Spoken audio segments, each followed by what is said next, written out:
now in this video, we are going to wrap up, and I'm going to just give you a few tips about how to get this work started. And I will just give whatever tips I know right now, and I keep coming up with new tips because that's how my brain is. Like I'm constantly on a search of innovating things, inventing things.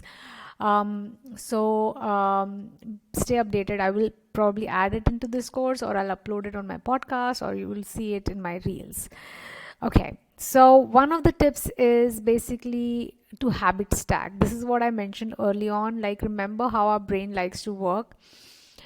Its habits are basically well-formed neuronal connections, something which goes from one thing leads to another, leads to another, leads to another. Like, there are steps that our brain understands, and that's how we do it. So if you are like exercising, remember to break down the exercise routine, like literally into teeny tiny tasks. Make it easy for your lower brain to follow the first step, and then the next step, and then the next step. And then once you start doing it, it's like brain is a processing system, so it's going to constantly absorb information and figure out how we can make it easier for you. So it's gonna get easier, trust me on that.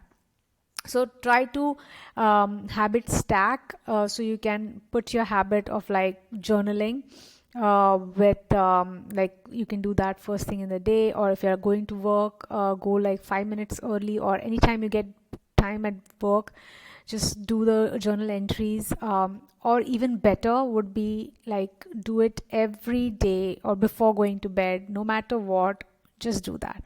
So club it with some habit like coffee or breakfast, or before getting out of the car if you have time, if you are someone who reaches before time.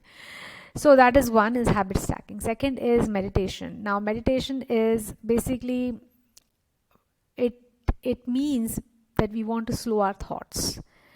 We don't want to stop thinking, we want to focus.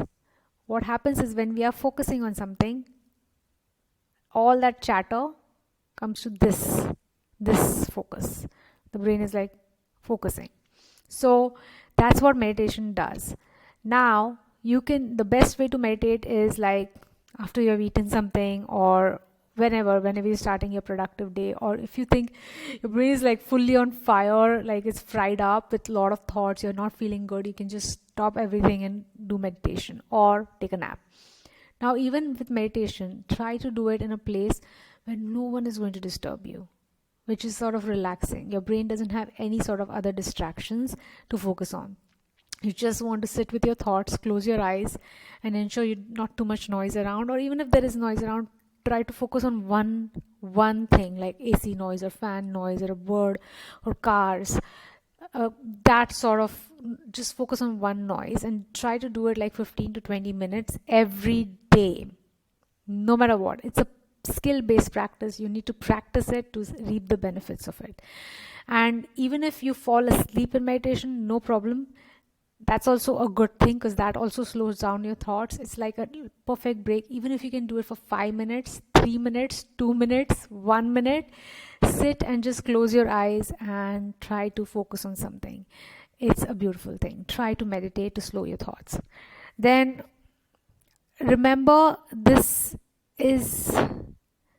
work is mindset work.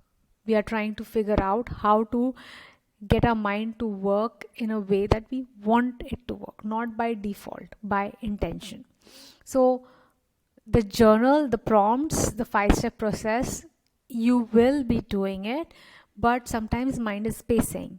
Then you can always do a journal entry. Maintain a physical journal or a digital journal.